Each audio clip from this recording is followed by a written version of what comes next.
Boa noite, meus irmãos. Graça e a paz. Queria convidar a igreja a abrir em Salmo 135, do 1 ao 6. A palavra de Deus diz assim: Aleluia! Louvem o nome do Senhor, louvem-no, servos do Senhor. Vocês que servem na casa do Senhor, nos pátios da casa de nosso Deus. Louve o Senhor, pois o Senhor é bom.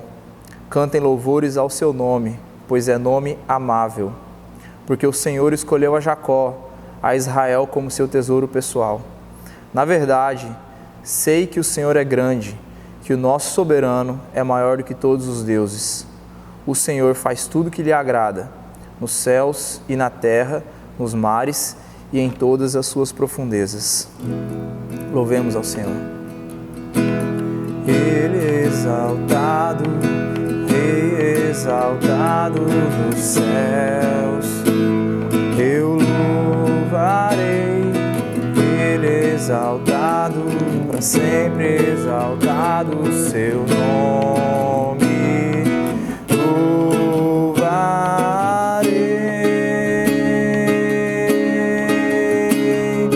Ele é o Senhor, sua verdade vai sempre reinar. Terra e céus glorificam seu santo nome. Ele é exaltado, exaltado nos céus. Ele é exaltado, exaltado nos céus. Eu louvarei, Ele é exaltado, para sempre exaltado o seu nome. Louvarei.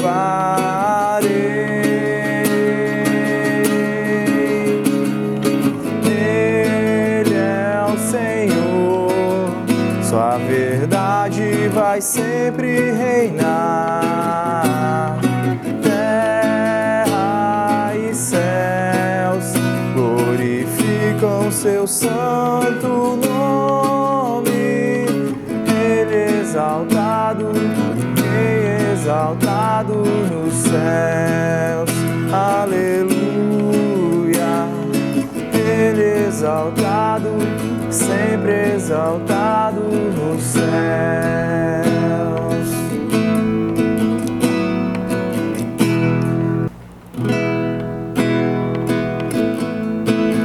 Tu és soberano sobre a terra, sobre os céus, tu és Senhor absoluto.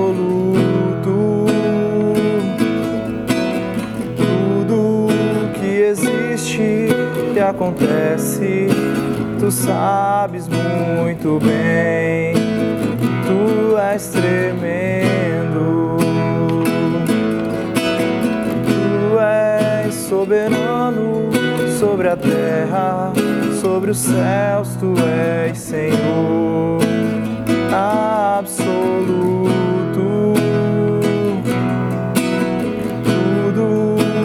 Existe e acontece, tu sabes muito bem, tu és tremendo. E apesar desta glória que tens, tu te importas comigo também. E esse amor tão grande eleva-me, amar-me a ti. Tu és tremendo. Tudo que existe, tudo que existe e acontece, tu sabes muito bem, tu és tremendo. E apesar desta glória que tens, tu te importas comigo também. E esse esse amor tão grande, eleva-me, amarra-me a ti. Tu és tremendo, tu és tremendo, tu és tremendo. Obrigado, Senhor, por mais essa oportunidade que temos, ó Pai, de nos reunir, Pai, como igreja, para Te louvar, aprender mais de Ti, Deus. Ainda que estejamos em nossos lares, Deus, cremos que o Senhor está conosco, Pai. Obrigado, Deus, que o Senhor tem cuidado de nós, Deus. Tem misericórdia de nós, Deus, nesses tempos difíceis que temos vivido, Senhor. Cuida daqueles, ó Pai, que estão passando por mais necessidades, Deus. Cuida dos enfermos, ó Pai. E nos ajuda, ó Pai, a ser igreja uns para os outros, ó Pai, ainda que à distância, Deus. Que o Seu nome seja glorificado em nossas atitudes, em tudo que fizermos. Para a honra e glória do Teu nome. É assim que nós oramos. Amém. Meus amados irmãos, graça e paz. Espero que você esteja bem e que Deus esteja protegendo a sua vida e a vida da sua família. Hoje estamos iniciando o nosso estudo bíblico na carta aos Efésios.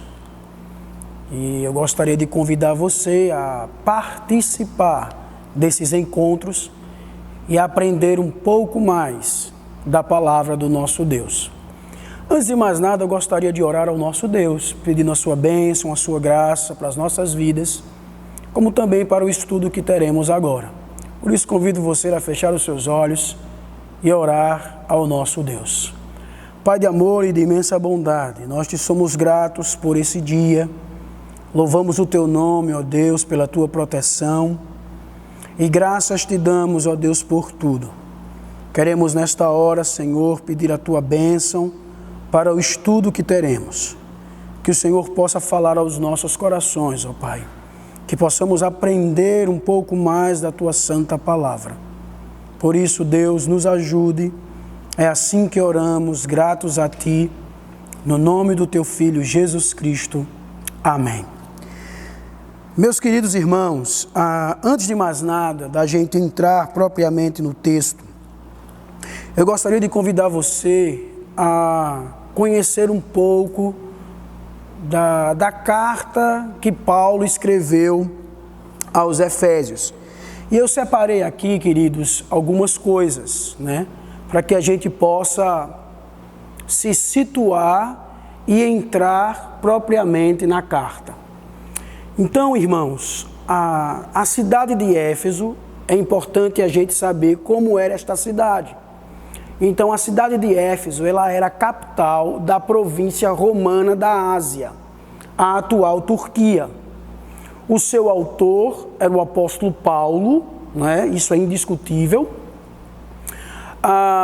Esta carta, o interessante dela é que ela foi escrita na prisão, numa situação nada agradável para o apóstolo. Sua data foi por volta de 60 e 62 depois de Cristo. O contexto, irmãos, nesta carta é importante sabermos, porque é a partir desse contexto que nós iremos entender o que o apóstolo Paulo ele irá escrever para estes irmãos. Então, vejam só, Priscila e Áquila, lá em Atos 18, nós somos informados que eles foram os primeiros a levarem o evangelho à cidade de Éfeso. Nesta cidade, queridos irmãos, havia ali um magnífico templo que adorava a deusa Diana. Este templo ele era considerado uma das 7 maravilhas do mundo antigo, tá? A cidade de Éfeso, ela era importante porque lá era o centro político, educacional e comercial.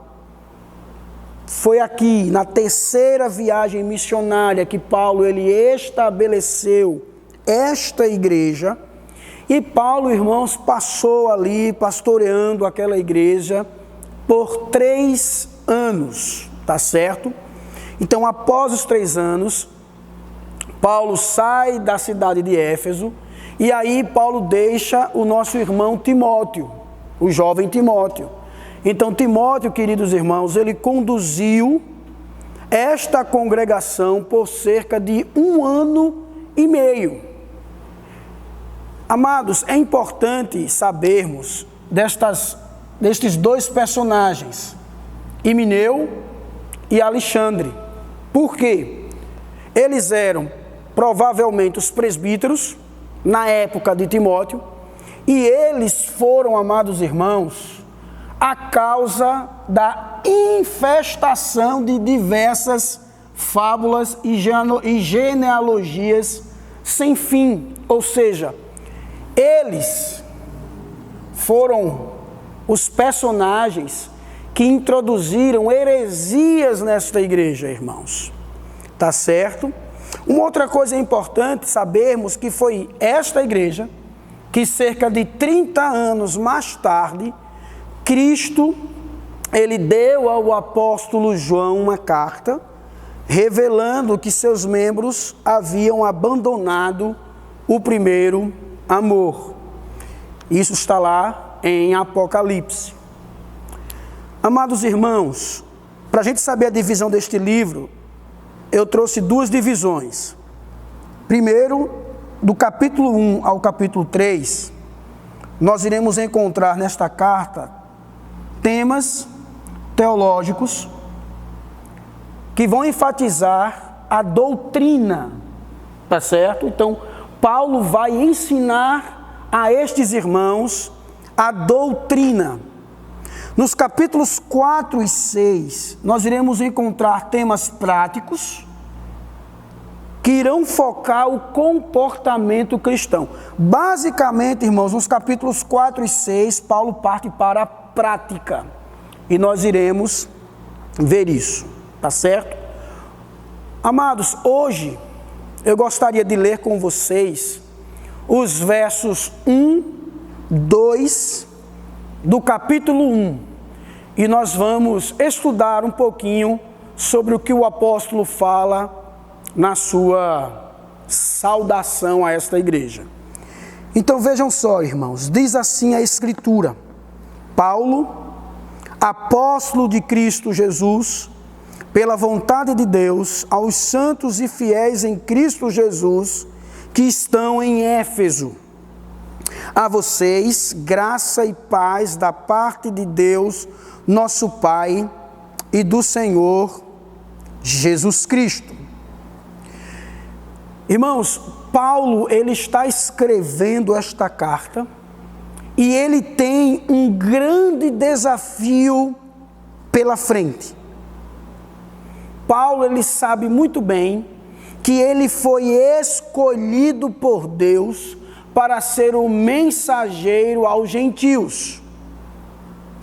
Interessante, queridos irmãos, é que quando o apóstolo Paulo, ele nos diz que ele é um apóstolo, Paulo, ele está basicamente dizendo que ele é um mensageiro designado por Cristo.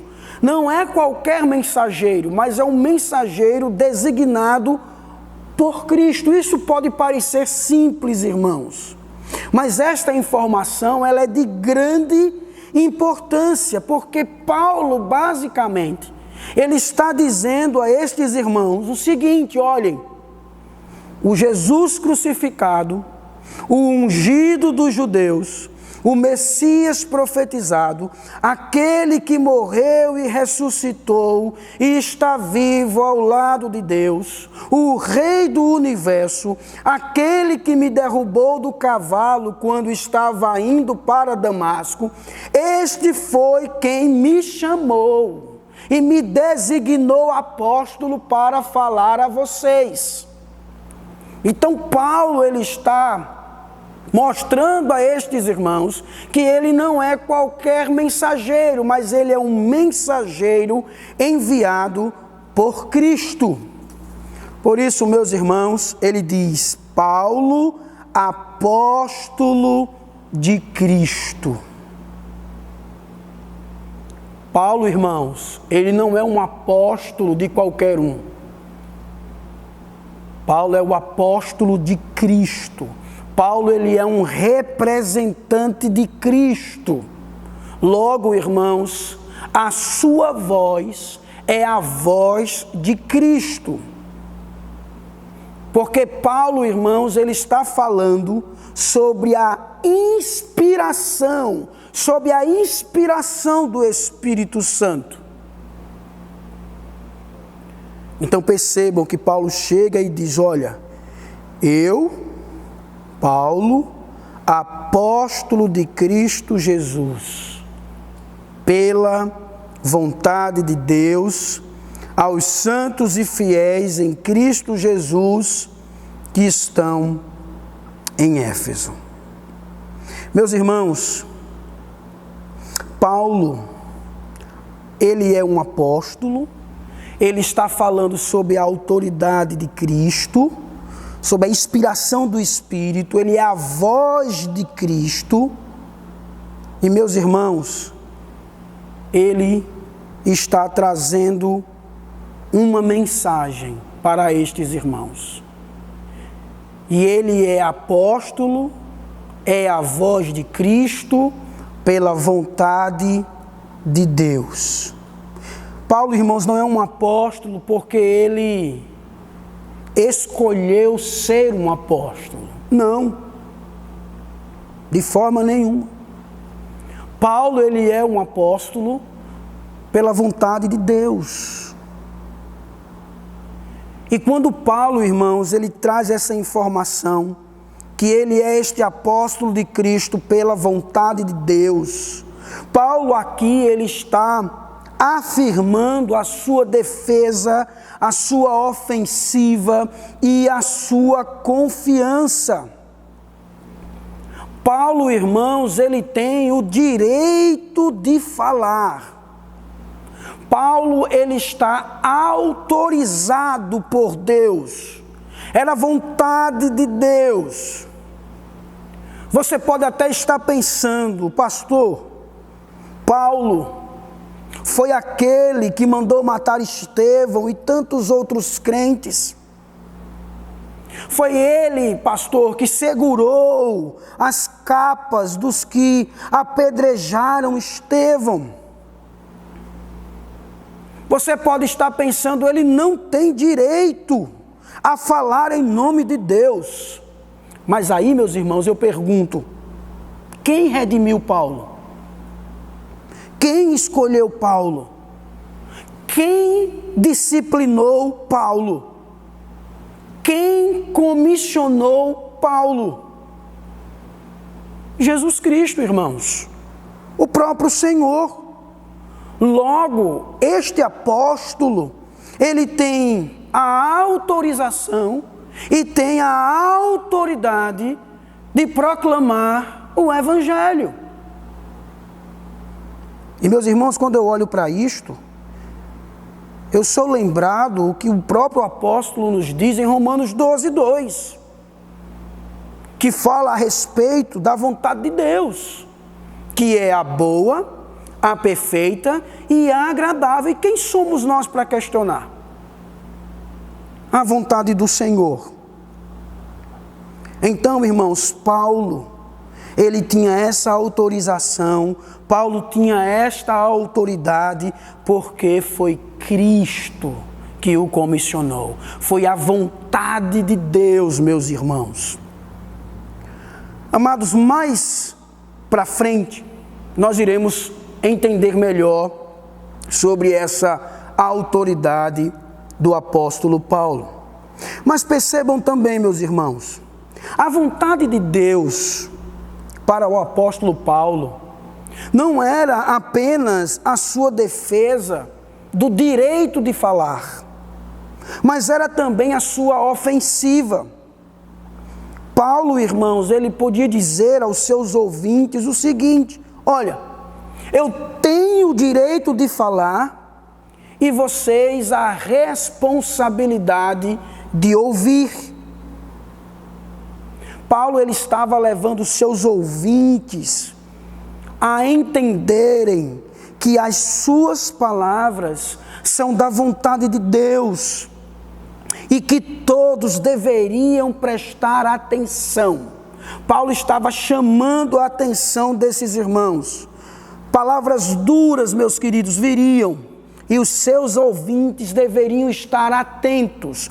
Então Paulo, pela vontade de Deus, ele poderia falar o evangelho a estes irmãos, porque a vontade de Deus era a sua defesa, como também, meus irmãos, esta vontade de Deus era a sua ofensiva, mas também era a sua confiança.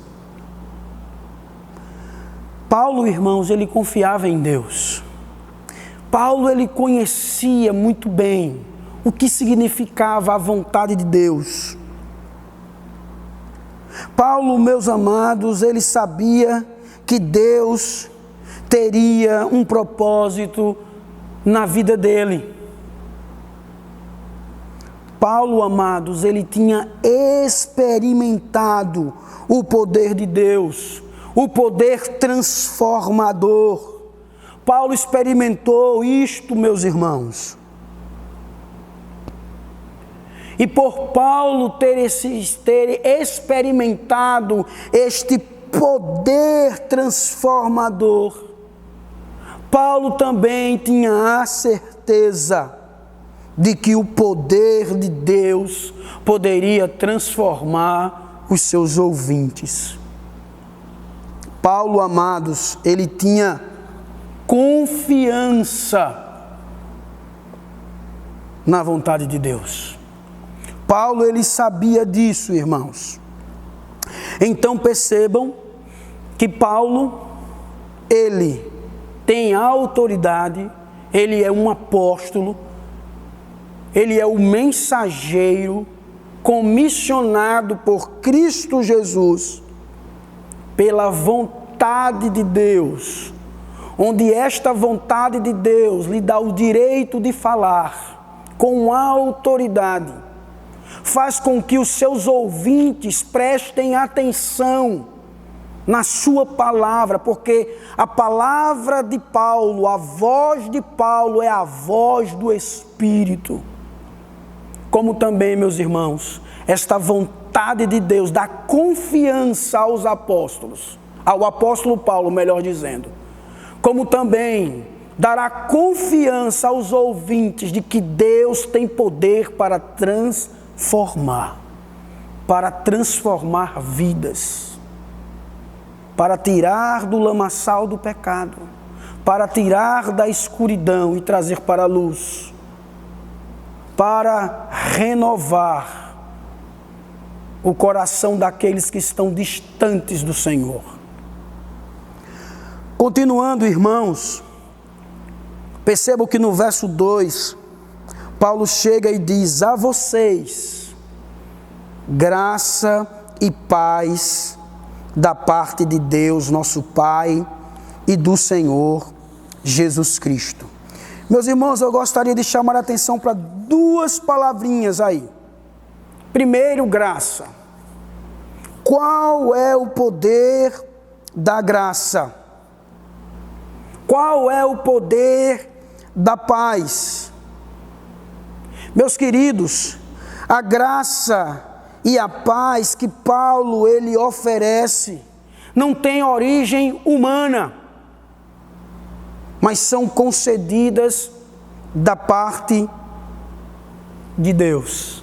Percebam que ele diz: a vocês graça e paz da parte de Deus, o nosso Pai, e do Senhor Jesus Cristo. Essas palavras, irmãos, são muito comuns no início das cartas do apóstolo Paulo, tanto lá em Romanos, em Coríntios, em Gálatas, aqui em Éfeso, em Filipenses, em 2 Tessalonicenses, em Filemão. Com frequência, meus irmãos, Paulo, ele está aqui, irmãos, trazendo uma palavra, uma saudação que era utilizada muito pelos judeus. Paulo está trazendo o shalom, a paz. Paulo, irmãos, também está trazendo uma saudação que era uma saudação grega, que significa graça. Por meio dessas palavras, irmãos, que eram palavras simples, o apóstolo Paulo, ele está aqui, irmãos, trazendo a boa nova de que Deus, ele provê o que não podemos realizar por nossa própria conta. Irmãos, a origem divina da graça na vida do apóstolo Paulo vai permear a sua mensagem de várias maneiras. Amados, é nessa saudação, Paulo, ele está refletindo o progresso da graça de Deus na sua própria vida. Paulo não está saudando os irmãos com uma graça qualquer. Paulo está saudando os irmãos com uma graça que ele experimentou. Uma graça, irmãos, que mostrou a ele quem ele era e o que Deus havia feito em sua vida. Não era uma graça qualquer, era uma graça, irmãos, experimentada do apóstolo, pelo apóstolo, por Paulo.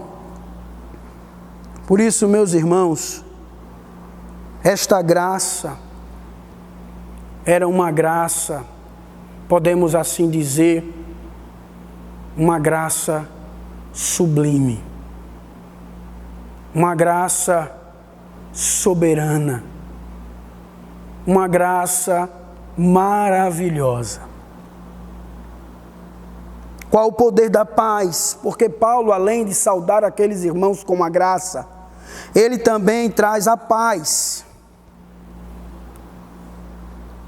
Paulo, irmãos, ele não está aqui proclamando esta graça aos efésios, não simplesmente como a esperança deles, mas também com a paz deles. Porque essa graça significa, irmãos, que Deus não leva mais em conta os pecados deles. Mostra que Deus superou os obstáculos do coração humano e o poder da impiedade humana. Porque, irmãos, Paulo, ele conhece essa graça, ele sente paz. Vejam que a graça está ligada com a paz. Elas estão caminhando juntas. A graça que o transformou, que o mudou, que o salvou, que o regenerou. Esta graça, irmãos, dá paz ao apóstolo. E Paulo, irmãos, ele compartilha ambas. Porque para Paulo, quando a graça é entendida como o poder misericordioso e triunfante de Deus em favor do seu povo, então o resultado é a paz. Irmãos, o interessante disso é que embora Paulo ele estivesse preso na época em que escreveu esta carta, Paulo ele permanecia confiante no amor e no propósito de Deus. Paulo, mesmo na prisão, num momento difícil, complicado de sua vida, Paulo ele estava em paz. E irmãos, por ele estar em paz, o seu ministério prosseguia. Ele em paz, preso, mas o seu ministério caminhava. Seu ministério seguia adiante. É por meio, irmãos, da vida do apóstolo, que passamos a entender que a paz é o poder para o ministério, bem como é o fruto da graça. Oh, meus irmãos, talvez seja por isso que o apóstolo Paulo ele iniciou a carta com uma promessa de paz, uma vez que o que ele diria no restante da sua carta a respeito do ministério da igreja daria motivos para muita controvérsia.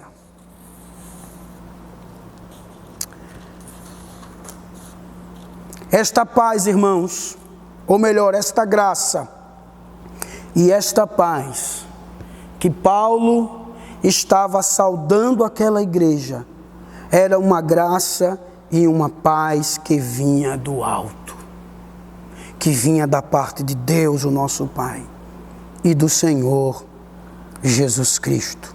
Concluindo, meus irmãos, quais as aplicações, ou qual a aplicação que podemos tirar desta saudação do apóstolo Paulo?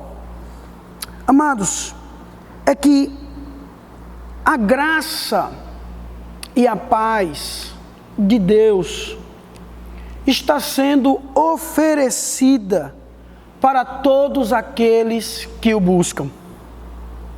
Porque quando conhecemos, irmãos, esta graça, nós podemos também vivenciar a paz, a verdadeira paz, independente dos desafios que enfrentamos. Sejam desafios na escola, sejam desafios na universidade, desafios no trabalho, em casa, ou até neste momento que estamos enfrentando, a graça de Deus gera em nós uma paz. Por isso, meu querido irmão, é essa paz que nos impede de cair em desespero ou desistir. Um comentarista nos diz, irmãos, que a paz de Deus é mais poderosa que as forças opositoras do mundo e de nós mesmos. Ele diz que a paz é a prova e expressão do poder de Deus. Não existe nada neste mundo mais forte do que a paz, que é o poder do Evangelho para aquele que crê. É com esta paz, meus queridos irmãos, que o Evangelho supera desafios maiores que as nossas forças e passa a nos dar confiança e amor para enfrentarmos os problemas do dia a dia, em nome de Cristo. Por isso, meus queridos irmãos, a vocês, graça e paz, da parte de Deus e do Filho Jesus Cristo. Que Deus nos abençoe, que fiquemos na paz. Um forte abraço.